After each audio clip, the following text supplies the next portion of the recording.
7천이 깨졌잖아요, 우리가 장이. 과거 패턴에 보면은 유동성 위기, 금위기 있을 경우에는 4주에서 8주 내에 회복을 못했어요. 과거에. 이평선 깨 7천, 그게 7천이었어요. 그거 깨진 게 7월 초인가 그랬을 겁니다. 깨지에서 4주에서 8주에 못 올라왔어요, 과거에 몇 번. 그때는 뭐냐? 유동성 위기, 금융위기, 코로나 이럴 때는 그렇게 이평이 깨지고 나서 4주, 8주에 못 올라왔거든요. 그래서 이번에도 사실은 걱정되는 거는 이유가 뭐가 됐던 간에 9월 초까지 회복을 7천을 못하면은 이거 굉장히 위험하다. 네, 2부에서는 코스닥 시장 점검해 보도록 하겠습니다. 최근에 많이 올랐어요, 코스닥이. 그러니까요. 좀 이제 드디어 이 상승의 기운이 좀 오는 것 같은. 근데 많이 빠졌죠. 그래서 오늘은 뭐 저기 삼성하이닉스가 올라가다 보니까 좀 덜 올랐는데 그저께 기준으로 했을 때 고점 대비 빠진 게 동등해졌어요. 코스닥이 올라왔잖아요, 36%. 네. 그래서 코스닥, 코스피가 고점에서 생각해보세요. 고점에서 빠지는데 거의 비슷합니다. 이제 키를 맞춰서 가는 거예요. 그러면 저점 매수 때문에 최근에 오른 이유가 그렇게 본 거예요? 네, 그렇게 봅니다. 아, 싸다. 그리고 삼성하이닉스가 막판에 더 밀렸잖아요. 아까 우리가 많이 말씀드린 삼성전자하이닉스가 반도체 뭐 빅테크의 뭐 컨선이건 뭐 이런 거 다 하더라도 솔직히 마이크론보다 디스카운트는 맞는데 코스닥을 말씀드릴게요. 그 하이닉스와 삼성전자가 5월 19일 날 지금 주가가 비교하면은 아마 한 10% 정도는 빠져 있을 겁니다. 10%는 빠졌어요. 5월 19일을 왜 하냐면은 우리가 2배 ETF가 나오기 한 일주일 전이에요. 그러니까 2배 ETF가 나온 게 27일인가 29일이었잖아요. 그거 때는 흥분해서 거기에 그런 플러스 요인이 있었다면은 그게 발현되기 전에 5월 19일 주가로 따져서 보자고요. 근데 그때보다 지금 빠진 거예요. 10% 정도. 어제 오늘 올라서 10%가 된 거지 안 그랬으면 더 많이 빠졌겠죠. 10% 올랐는데 얼마 전까지는 20% 이상 빠진 거잖아요. 근데 마이크론은 동기 동안 마이크론 주가는 25%가 올라있어요. 5월 19일에 대비했을 때 마이크론 주가는 25% 올라왔다. 마이크론도 내년도 기준으로 했을 때 한 $150 나오니까 6배가 차 안 돼요. 근데 마이크론은 그래도 6배 가까이 되잖아요. 5.9배? 우리는 안 믿어서 3.7배? 이 디스카운트 레이트가 과거보다 너무 많이 벌어진 거예요. 그게 여러 가지 원인이 있는데 하여튼 과하게 빠진 거 맞아요. 과하게 빠졌으니까 그때 어떻게 돼요? 돈을 벌어야 되잖아요, 사람들이. 과하게 빠졌는데 너무 겁이 나니까 바로 못 들어가고 반도체 아닌 거, 넌 반도체, 넌 코스피를 가게 돼 있죠. 그러니까 순환매가 발생할 수밖에 없는 타이밍이 며칠 전에 나왔던 거죠. 좀 길게 하면 일주일 정도. 요 사이에 뭘 사느냐? 그러니까 삼성하이닉스 아닌 걸 사는 거예요. 삼성하이닉스 아닌 거 사는데 코스피에서는 만약에 반도체 AI가 무너진 게 아니면 변압기. 그 다음에 AI 관련 없는 거는 완전히 넌 AI 쪽은 뭐죠? 화장품? 그치. 화장품. 화장품 실적 나오니까. 오늘도 많이 올랐죠. 뭐 바이오. 어저께. 그리고 금리가 만약에 안 온다면 바이오. 뭐 그런 거잖아요. 그러니까 조선은 실적이 나쁘지 않은데 너무 미리 빠졌어. 그러니까 전쟁이 약간 이어진다고 하면은 방사선도 많이 빠졌기 때문에 올라가고. 그러니까 많이 빠져서 삼성하이닉스가 너무 빠지는데 뭔가 겁이 나고 두려움에 극단에 가다 보니까 다른 쪽으로 갈 수밖에 없는데 화장품이 가장 장땡이었고. 근데 걱정은 화장품 섹터가 작아요. 자기 포트에 30% 이렇게 시키기가 어렵죠, 기관들이. 그러니까 한도가 있으니까 삼성하이닉스를 줄이면은 포트폴리오가 다양해져야 돼요. 화장품도 해야 되고, 조선도 해야 되고, 변압기도 들어가야 되고, 뭐 이렇게 들어가는 겁니다. 이유를 갖다 붙여서. 근데 보니까 이유를 갖다 붙인 게 뭐예요? 코스닥에 많잖아요. 금리가 만약에 고용 데이터가 나쁘면 금리 안 올릴 수도 있다. 그럼 바이오 올라가고. 그쵸. 소부자, 삼성전자 하이닉스만큼보다 더 빠졌으니까 한번 반등 한번 주고. 그 다음에 또 2차전지 나쁘지 않거든요. 그렇죠. ESS가 수요가 좋으니까. 그래서 엊그저께 삼성 SDI가 어저께도 그 GM하고 공장을 조인트 벤처를 청산했어요. 그러니까 전기차를 안 만들고 이제 전기차도 만들지만 전기차를 하는 것보다는 이제 ESS를 짬뽕해갖고 포텐셜 주는 건데 오히려 시장에서는 오해했죠. 전기차가 안 팔리는구나. 그래서 어저께 빠졌는데 오늘 다 올라왔죠. ESS가 캐파가 늘어나는구나. 하루 사이에 바뀌어지는 거죠. 그래서 2차 전지도 소부장도 바이오도 코스닥이 아니더라도 아까 화장품도 넌 삼성 하이닉스 쪽으로 스프레드가 될 수밖에 없는 불안하기 때문에 삼성전자 하이닉스가 이렇게 마이크론 대비했을 때는 한 20% 정도 더 올랐어야 되는 거예요. 근데 그게 안 오르는 상태니까 사람이 거기서 용기를 내는 것보다는 도망치는 게 있으니까 그쪽으로 가는 거죠. 그래서 코스닥이 최근 사이에 한 30% 올랐나요? 더 올랐나요? 그렇게 오를 수 있는 추동력은 삼성 하이닉스를 피해가는 세력, 이거에 의한 것이 가장 컸다. 물론 정부가 또 뭐 한다고 네. 하지만 그거 가지고 계속 올라가는 건 아니니까 그렇게 말씀드렸어요. 애초에 펀더멘털이나 이런 그 접종으로 가서 나온 결과가 코스닥 상승인 거지 그냥 코스닥 자체라고 해서 그냥 무조건 무지성으로 들어가는 건 아니었다. 그건 아니었죠. 이유를 조금 갖다 붙였습니다. 그러면 뭔가 다시 그 반도체주가 오르기 시작하면 코스닥도 빠질 거라고 보세요? 비슷한 레벨에 왔다니까요. 야. 예. 여기서는 다시 펀더멘털 돌아가는 거예요. 펀더멘털 네. 하나하나 따지는 거지. 너 실적 얼마 나와? 너는 그래 옛날 거보다는 밸류에이션이 뭐 높지 않은데 경쟁사 미국에 있는 거 일본에 있는 거보다 너무 빨리 가네? 부딪히고 이렇게 왔다 갔다 굉장히 어려워진 상황이죠. 한번 갔다 한번 내려갔다가 난리 났고 다시 펀더멘털 가는 거니까 굉장히 어려워진 상황 같습니다. 그동안 보면 삼성전자 하이닉스가 크게 오르는 날은 다른 업종이 아예 못 오르는 현상이 삼성 많잖아요. 하이닉스가 크게 계속 오르잖아요. 네. 만약에 쉬지 않고 또 네. 오른다. 뭐 그렇게 바라보는 사람 요즘은 거의 없겠지만 그렇게 되면은 다른 쪽 수급이 오르는 줄수있는 거죠. 다른 수급이 바뀌려면 금리가 오르지 말아야 돼요. 유동성 자금이 들어와야 돼요. 지금 우리 예탁 자금이 100조 간당간당 깨지잖아요. 이런 식으로 해서는 거기서 도는 거니까 당연히 어디서 빼는 거죠. 같이 예탁금도 같이 늘어가야 된다. 예탁금이 늘어나야 예탁금은 부동산을 못 막으면 예탁금이 안 들죠. 삼성 하이닉스가 이제 다시 올라가는 새로 네. 간다라고 하게 되면은 지금은 삼성 하이닉스를 사서 가다가 이게 좀 생각보다 많이 좀 크게 한계가 있다. 달렸다라고 하면서 오히려 다른 업종의 주가가 더 저렴해지고 싸지면 그때는 또 갈아탈 필요가 있는 거네요. 그래서 지금은 포트가 이제 균형 잡힌 포트를 할 수밖에 없어요. 다 가져가야 되는구나. 그런데 삼성전자 하이닉스가 과하게 빠졌다는 측면이 제가 이쪽을 많이 봐서도 그런 게 있지만 외국에서도 미국이 지금 6, 7, 8월 오면서 정확히 AI의 익스포저를 줄이지 않았어요. 근데 AI 익스포저의 대상이 메모리가 아니었을 뿐이지. 미국에서의 메모리를 포함한 반도체 토탈이 우리가 그 빅테크의 빅테크의 토탈 시가총액의 5분의 1밖에 안 된다. 빅테크가 5배예요. 그러니까 미국은 당연히 헤게모니가 일로 돌아가는 게 맞다고요. 이 반도체가 너무 올라가면. 네. 그거의 흐름이 헤지펀드라든지 모든 인플루언서가 그렇게 간 거예요. 그게 6월 달에 일어났고 우리는 그거를 개인들이 받은 거죠. 펀더멘트 좋으니까 실제 너무 좋으니까. 근데 7월 달 와서 이게 안 맥히는 거죠. 우리도 밀린 거죠. 이렇게 된 거거든요. 그러니까 미국 입장에서는 AI 익스포저를 줄인 게 아니고 메모리에 대해서 경시하거나 이거는 너무 중요한 게 아니야. 뭘 샀어요? 빅테크를 샀죠. 빅테크 안 빠졌잖아요. 네. 그리고 사실은 알게 모르게 소프트웨어가 다 올라갔죠. 살아났어요. 네. 네. 그러니까 AI 익스포를 줄인 게 아니라고. 메모리에 대해서 안 좋게 본 거란 말입니다. 그러니까 반도체가 만약에 너무 빠졌다 하면 올라가면 어느 정도는 반도체 회복이 돼야 돼요. 근데 과연 이게 P야 3배, 4배가 사이클 없어. 사이클 진짜 괜찮아. 이렇게 할 때까지 속도를 얼마나 낼지는 한 분기 한 분기 LTA가 뭐고 점검을 할 거란 말입니다. 점검이 되면 이게 4배, 5배, 6배 갈 수 있는데 사이클이 아까 제가 뭐라 했어요? 대한민국은 4배에서 6배, 7배, 8배 넘어간 적이 없었고 마이크로는 10배 가고 우리가 7, 8배 갈 때는 그렇게 하면 과거처럼 돌아가는 건데 그 시점이 올해 말에 될지 내년 2월 달 될지 내년 중반까지 가봐야 될지는 그걸 예측을 할 수 없죠. 수급은 우리 지금 포트폴리오는 반도체 시가총액이 50%면은 사실은 네. 반도체를 믿으면 50% 가져가면 돼요. 근데 옛날처럼 반도체를 믿는 게 과해서 옛날에 50% 가져 뭐라 그러는지 아세요? 아니 삼성은 하는 수밖에 안 되는데 80% 씌면 안 돼요? 그런 얘기를 6월달 많이 들었어요. 그래서 그랬어요? 내가 뭐라 하냐면 이미 50% 갖고 계시면 가만히 계세요. 신규로 사실 필요 없어요. 근데 그게 다 까먹었지. 주가 빠졌으니까. 그래서 지금은 그걸 겪었으니까 두 배 ETF에 대한 것 흥부도 가라앉히고 이제 그거 규제하니까 거래도 안 될 거 아니에요. 네. 그럼 이제 그것만큼 똑같은 예탁금 지금 100조인데 옛날에 140조가 또 예탁금이 140조가 되더라도요.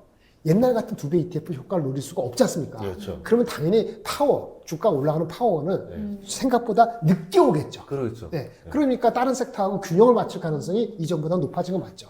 그 정도 생각하시면 돼요. 실제로 이 정부 경기 부양책 기대하고 네. 코스닥 이 ETF 사시는 분들도 많거든요. 네. 코스닥 네, 승강제 이런 부양책, 거. 승강제 네. 뭐 이런 거 그거는 효과가 있을 수 있어요. 언제쯤 있을까요? 그 승강자가 대대로 나오면. 그러면 이제 잡주 같은 거 좀 어떻게 하고 하면은, 근데 그 전제가 다른 섹터가 좀 오르고, 좀 여유가 있고, 어디 없을까 했을 때 그 승강자 잘 되면은, 그럼 좀 사겠죠. 네. 근데 모든 게 금리가 올라가는 게 좀 멈추거나, 좀 미뤄지거나 이래야 돼요. 그래야지 여유가 생기지. 그러니까 미국도 대선이 중간선거이지 않습니까? 그쵸. 중간선거 전후에 정책도 바뀔 수 있으니까, 하려면 그 전에 9월, 10월 달에 확 올리고, 중간선거 이후에는 또 정치 불확실 때문에 약간 흔들릴 수도 있으니까 우리가 승강제가 언제 정확히 나오는지 모르겠는데 너무 늦으면 그 타이밍을 많이 하기가 어려울 수 있어요. 그럼 유가가 높아지면은 또 이제 금리 인상 우려가 계속 나올 그렇죠. 거고. 네. 근데 이란이 중간 선거 얼마 안 남은 걸 너무 알고 중간 선거 11월이라고 하지만은 실질적인 선거 활동은 8월부터 시작해야 될 거 그렇죠. 아닙니까? 그러면은 이제 그 골든 타임이 다 돼가니까 이라는 그걸 더 노리고 더 좋은 조건을 받기 위해서 계속 이제 이럴 막판에. 거고 유가가 이런 상태에서 갑자기 급적 타결이 되면은 되지만 미국이 좋은 조건을 또 못 받을 거고 어. 와 이거 꼬이고 꼬인 게 있네요. 매크로가 결국은 올라가는 속도를 좌우할 겁니다. 이야. 매크로가 신경 쓰이면 다 모든 게 억눌리는 거예요. 어쩔 수 없어요. 그 플러스 마이너스 한 5% 정도는 5에서 10%는 예. 장 자체가 그걸로 흔들릴 수 있어요. 그러면 약간 현금 비중도 좀 가져가면서 가는 게 나을까요? 그렇죠. 근데 바닥을 지났으니까 네. 현금 비중을 50% 이렇게 하면 또 업사이드가 놓치는 거니까 네. 제가 봤을 때는 잘 하시는 분들은 한 25, 30%면 될 것 같고 그들 걱정하시면 3, 40% 30% 이내면 괜찮지 않을까 싶습니다. 그러면 뭐 아까 말씀해 주신 섹터들 말고 네. 좀 차세대로 주목해 볼 섹터들은 좀 있을까요? 근데 일단 우선은 3주 전에 있던 건 화장품인데 그쵸. 화장품은 많이 올랐잖아요. 네. 근데 오늘도 보시면 삼성전자 하이닉스가 좋은 얘기 나올 때 분봉으로 보면 그때 화장품이 꺾기 시작했어요. 왜냐면 제가 화장품을 가지고 있거든요. 제 아, 퇴직연금의 70%는 다 화장품을 때려 박아놨어요. 오, 70%나요? 뷰티 ETF가 하나밖에 없어요, 우리나라에.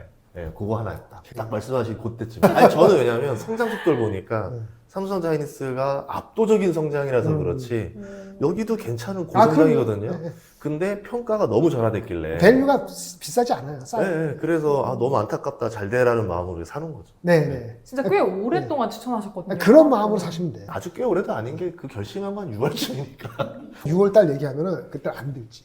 뭐 그런 거 하냐. 포트를 다양한다는 게 좀 미리 해야 돼요. 그러네요. 그 제가 반도체를 끊었을 때 제가 이거 좀 반도체가 금방 올라오지 않을 수 있다. 7천이 깨졌잖아요, 우리가 장이. 과거 패턴에 보면은 유동성 위기, 금위기 있을 경우에는 4주에서 8주 내에 회복을 못했어요. 과거에. 예. 이평선 깨 7천, 이게 7천이었어요. 그거 깨진 게 7월 초인가 그랬을 겁니다. 깨지에서 4주에서 8주에 못 올라왔어요, 과거에 몇 번. 그때는 뭐냐? 유동성 위기. 금융위기, 코로나 이럴 때는 그렇게 이평이 깨지고 나서 4주, 8주에 못 올랐거든요. 그래서 이번에도 사실은 걱정되는 거는 이유가 뭐가 됐던 간에 7월 초였으니까 9월 초까지 회복을 7천을 못하면은 이거 굉장히 위험하다. 기술적으로 위험하다. 이렇게 생각하고 있는 거예요. 근데 저는 아직까지는 하나 믿는 게 아니고 생각하는 것이 잭슨홀 밑일 때 예. 근데 이번엔 얘기 안 할 거예요. 입을 다물고 있기 때문에. 아. 그리고 이 아저씨가 보니까 고용 데이터가 나쁘게 나왔잖아요. 예. 근데 지금 근본적으로는 얘가 타스크포스만 해가지고 직금의 여러 가지 데이터 포인트, 뭐 비농업 취업자 수 이런 게 들쑥날쑥하고 이런 걸 다 바꾸려고 타스크포스를 5개를 해서 하는데 그거 나오는 것이 8월 말 9월 달에 나오게 돼 있어요. 그럼 무슨 얘기냐면은 가급적으로 금리 인상을 안 하려고 하는 거예요. 고용 데이터가 생각보다 나쁘다는 거를 이번에는 뭐 데이터로 나왔지만 또 이게 다음 달로 될지 모르잖아요. 그쵸. 그러니까 신뢰 써 있는 걸 모으기 위해서 노력을 하겠다는 게 이 친구 얘기고 말을 아끼겠다 했거든요. 8월만 잭슨 올 때 특별히 얘기가 안 나올 것 같아요. 이게 길게 얘기한 건 8월 달에 기대할 수 있는 게 하나밖에 없다. 아까 처음 말한 대장주, 엔비디아. 여러 가지 얘기했죠. HBM도 뭐 네. 이런 얘기를 8월 26일 실적 발표될 때 걔네 실적 관심 없고 어떤 말이 얼마나 내러티브 강하게 하느냐. 8월 말인데 7월 초부터 하고 지금 한 달 반 7주, 8주 걸릴 때잖아요. 예. 그 정도 7천을 안 착해야 돼요. 그 기술적으로 사람들이 그거 보고 또 들어온다. 그래서 아까 화장품 얘기했는데 싹 관계없이 그거는 여기서 더 올라가기에는 밸류가 아직 싸기 때문에 제가 너린 자라서는 한 5에서 10%는 더 갈 수 있다고 봐요. 그러니까 단기로 보는 사람 많으니까 이렇게 하는 거고 뭐 진짜 한 1년 또는 6개월 보시는 분은 아직은 괜찮고 그게 만약에 연말에 만약에 비용 떨고 하면은 4분기 실적이 뭐 소름 그게 예상이 될 때는 그 전에 파는 게 맞을 것 같긴 한데 느낌에 지금 당장에는 한 5% 10% 더 남은 것 같긴 해요. 그렇게 들어가는 거고 그 다음에 아까 말한 건 변압기죠. AI의 익스포저가 놓치지 않나요? 미국은 AI 익스포저 되는 게 소프트웨어도 있고 빅테크도 있고 뭐 많잖아요. 근데 한국은 그런 섹터가 없죠. 맞아요. 그 소부장가요? 소부장도 지는 못 들은데? 소부장도 한 5가지입니다. 맨날 소부장 반도체 가면 소부장 사요? 이렇게 방송에서 물어봐요. 그러면 각양각색인데요. 소부장이 전공준, 후공준도 있고 소재도 있고 장비도 있고요. 그쵸. 그 다음에 다이렉트 빅테크 하는 기판주도 있고 이것만 5개예요. 그러니까 이게 다르단 말입니다. 근데 우리가 ETF 사?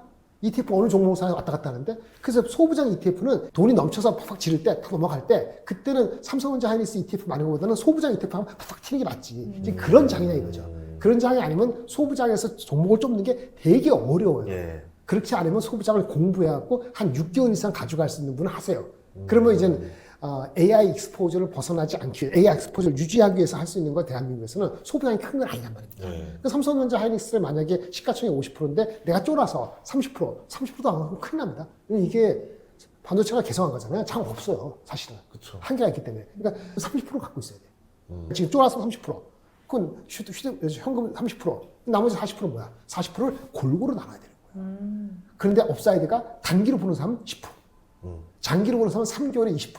이렇게 갖고 왔다 갔다 하는데 화장품, 그게 뭐야? 변압기가 들어가는 거지. 네. 변압기는 AI 익스포저 맞잖아요. 원자력도 될 수 있는데 원자력 관련된 게 건설조에서 하는데 현대건설 원전 따지면 현대건설, 대우건설 있는데 건설 들어가는 건 어떻게 볼 거냐 이거죠. 부동산 대책을 물량으로 공급을 할 것 같으세요? 라고 믿는다면 원전 포함된 건설. 근데 주가는 많이 빠졌기 때문에 단기적으로 다 오를 겁니다. 네, 근데 만약에 포트에 얼마 정도 실을 것이냐, AI 익스포저를 한다면 건설 쪽 부동산 대책이 신경 안 쓰게 만들어야 되잖아요. 옵션으로 붙어야 되잖아요. 이 옵션을 붙을 수 있냐 그 판단하시는 거예요. 그럼 만약에 뭐 추석쯤으로 해서 네네. 서울에 그린벨트 몇 개 그렇지. 해야겠다는 뉴스가 나오면 그럼 건설 그게 들어가는 거지. 건설사 서울 아파트 쫙 밀고 들어갈 거 아니에요. 대형 건설사들. 그러면 건설 들어가죠. 근데 건설까지 원전까지 있으면 금상첨화죠. 그래서 그렇죠. 제가 4주 전에 얘기한 게 화장품. 네. 근데 그 펀드 매니저들은 그 30%못 실어요. 네. 너무 작기 때문에. 그럼 20% 한계. 그렇죠. 몇 군데 펀드 매니저들은 30% 한계도 있어요. 어. 와, 쉽지 않거든요. 왜냐면 우리 ETF 하잖아요. 뭐 ETF 상품 네. 팔고 뭐 5개, 6개 종목하고 각각 기업들도 우리 이제 펀드 회사들도 하면은 한 종목에 25%못 싣습니다. 룰이 있어요. 30% 특별 허가를 받아야 돼. 그러니까 저기 화장품을 어떻게 30% 싣냐고요. 그러니까 한계가 있으면 나머지 다른 거 실어야 되잖아요. 보통 10%, 15%, 20% 실었을 거예요. 그런데 그나마 시가총이 큰 거는 조선 방산 원전 변압기예요. 이거 골고루 봐야 되는 거예요. 아까 변압기 말씀드렸고, 그러면 조선은 조금 약하죠. 예. 원전 건설은 아까 그 판단을 했는데 이렇게 봐야 되는 거예요. 그러면 이제 뷰티 ETF 팔고 건설 너무 직관적으로 딱 짚어주시니까. 왜냐하면 네. 명절쯤 되면 항상 부동산 뭐가 나와. 그렇지. 근데 명절에 나오는 거는 보통 설탕이 나오고 명절 아닐 때 나오는 건 채찍이 나온단 말이에요. 맞습니다. 그 이제 추석이 한 달 남았으니까 대략.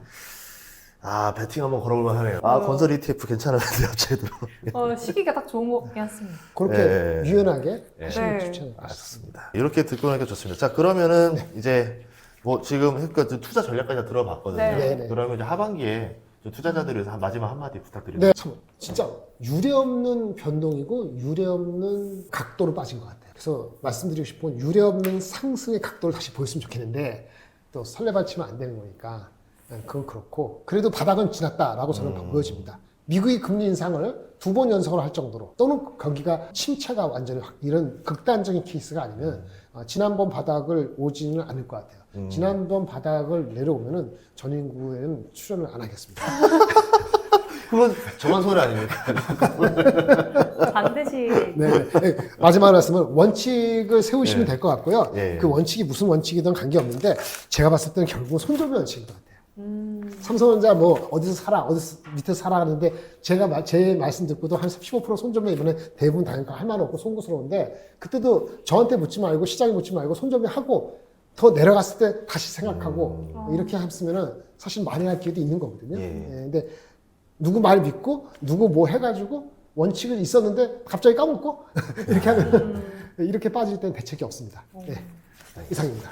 오늘 또 귀한 말씀 해주셔서 감사하고요. 아마 또 투자에 대해서 여러분들이 정확한 또 현실을 깨닫고 또 앞으로에 대한 투자 힌트까지 얻는 시간이 되지 않았나 싶습니다. 앞으로도 많이 좀 부탁드리도록 네. 하겠습니다. 네. 감사합니다. 고맙습니다. 감사합니다. 네.